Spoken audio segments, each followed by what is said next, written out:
नमस्कार साथियों, मैं हूं आपके साथ आपका दोस्त। आप देख रहे हैं भारत का नंबर 1 यूट्यूब चैनल। आज 28 नवंबर 2025 है। अगर कल हम समय सीमाओं, नोटिसों और चेतावनियों की बात कर रहे थे, तो आज हमें उस जमीन की सच्चाई पर बात करनी है जहां फैसलों का बोझ सबसे ज्यादा महसूस होता है। पेंशन, वेतन और भविष्य की सुरक्षा के मोर्चे पर। एक तरफ राजधानी के वातानुकूलित दफ्तरों में फाइलें चल चुकी हैं।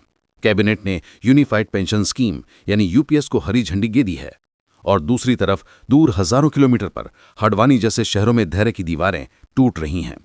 ईपीएस 95 के पेंशन भोगी दिल्ली कूच की तैयारी में हैं।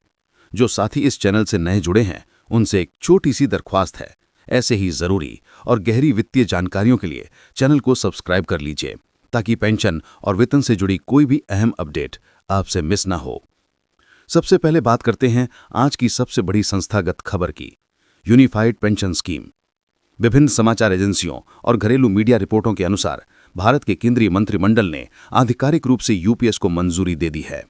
कल तक ये चर्चा थी कि योजना आएगी या नहीं, कब आएगी। आज ये साफ हो गया कि ये सरकार की प्राथमिकता वाली नीति है। कैबिनेट की मंजूरी वो अंतिम मोहर होती है जो कागज पर लिखे प्रस्ताव को प्रशासनिक हकीकत में बदल देती है। सरकार इस कदम से चाहती क्या है? बरसों से सरकारी कर्मचारियों की पेंशन व्यवस्था कई हिस्सों में बटी हुई थी। कहीं पुरानी पेंशन योजना ओपीएस, कहीं राष्ट्रीय पेंशन प्रणाली एनपीएस, कहीं बीच के संक्रमणकालीन प्रावधान। केंद्र और राज्यों के अपने अपने नियम और कर्मचारियों के मन में लगातार अनिश्चितता। यूपीएस का मकसद इस बिखराव को खत्म कर एक ऐसा ढांचा बनाना है जिसमें पेंशन बचत का नियम एक हो, समझ साफ हो और कर्मचारी को यह स्पष्ट दिखे कि उसे कितना योगदान देना है और बदले में वो किन अधिकारों की उम्मीद कर सकता है। सरकारी और सार्वजनिक क्षेत्र के कर्मचारियों के लिए ये मंजूरी एक तरफ भरोसा भी देती है और चेतावनी भी। भरोसा इसलिए कि अभी आएगा या नहीं आएगा वाला अध्याय बंद हो चुका है, ढांचा तय हो गया है। चेतावनी इसलिए कि ये मॉडल योगदान आधारित है, यानी आपकी सक्रिय नौकरी के वर्षों में अनुशासन, नियमित बचत और स्कीम की समझ पहले से कहीं ज्यादा जरूरी हो जाएगी। कल्पना कीजिए किसी ऐसे कर्मचारी की जो पिछले कई वर्षों से ये सोचकर परेशान था कि रिटायरमेंट के बाद उसकी पेंशन का कानूनी आधार क्या होगा। यूपीएस की मंजूरी के बाद कम से कम उसे यह है भरोसा रहेगा कि उसका योगदान अब एक स्पष्ट और कैबिनेट समर्थित योजना के अंतर्गत दर्ज है। जो साथी सक्रिय नौकरी में हैं, उनसे आग्रह है कि अपने दस्तावेज, विकल्प फॉर्म, नामांकन और यूपीएस से जुड़ी कागजी कार्रवाई को हल्के में ना लें। चैनल को सब्सक्राइब कर लें ताकि हम आगे के एपिसोड में दस्तावेज और प्रक्रियाओं पर अलग से विस्तार से बात कर सकें और आप किसी जरूरी समय सीमा को मिस ना करें।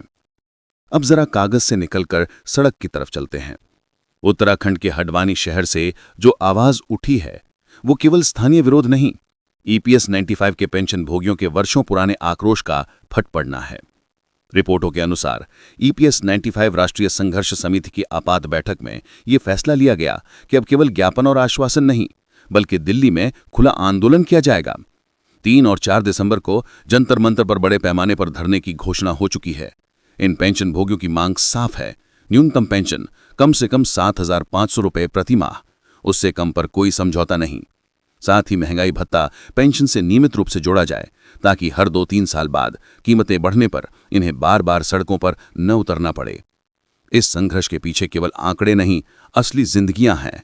परिवहन निगम, वन निगम, पेपर मिल, एफसीआई, अन्य सार्वजनिक निकायों के वे कर्मचारी जिन्होंने 3-3, 4-4 दशक तक काम किया और आज 11,200 रुपये जैसी पेंशन पर निर्भर हैं। सोचिए, एक बस चालक को जिसने 30-35 साल तक पहाड़ों मैदानों में गाड़ियों की स्टीयरिंग थामी, आज उसकी कमर जवाब दे रही है, आंखें कमजोर हैं, दवाइयां रोज चाहिए और खाते में महीने के अंत में सिर्फ 11,200 रुपये आते हैं। जब उसे बताया जाता है कि 3 तारीख को दिल्ली जंतर मंतर पर बैठना है, तो दर्द के बावजूद शायद वो इनकार नहीं कर पाता। दर्द नहीं कर पाता क्योंकि उसके पास अब डरने को बचा ही क्या है। यही मन स्थिति हडवानी की बैठक में दिखी, जहां पेंशन भोगियों ने ईपीएफ आयुक्त और प्रशासनिक अधिकारियों को ज्ञापन सौंपते हुए साफ संदेश दिया, वादों का समय खत्म, अब फैसला चाहिए। अगर आप या आपके परिवार में कोई ईपीएस 95 पेंशन भोगी है तो इस वीडियो को उनसे जरूर शेयर कीजिए। और जो साथी इस चैनल के पुराने सब्सक्राइबर हैं, वे कमेंट में लिखकर बताएं कि क्या वे इन तारीखों पर दिल्ली आने की तैयारी कर रहे हैं या अपने क्षेत्रीय स्तर पर इस आंदोलन को समर्थन देंगे। इससे हमें आगे की कवरेज की योजना बनाने में भी मदद मिलेगी। तीसरा पहलू समझने के लिए हमें भारत से थोड़ा बाहर झांकना होगा।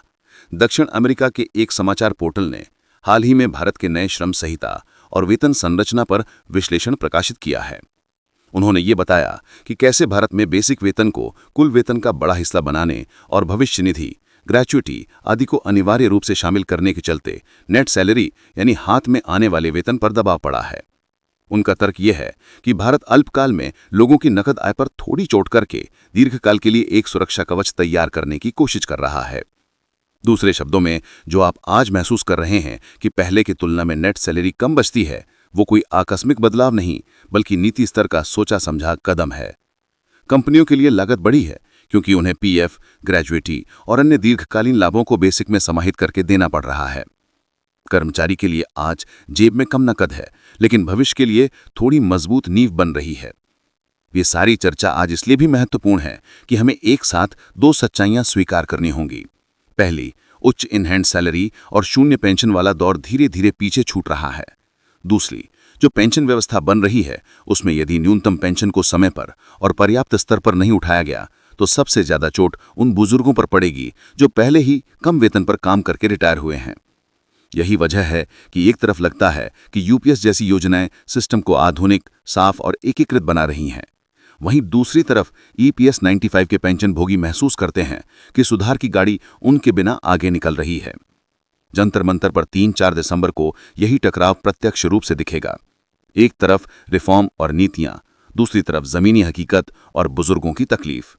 मेरी आपसे गुजारिश है, अगर आप पेंशन भोगी हैं तो आने वाले दिनों की खबरों पर नजर रखिए, अपने दस्तावेज व्यवस्थित रखिए, अपनी आवाज को संगठित तरीके से जोड़िए।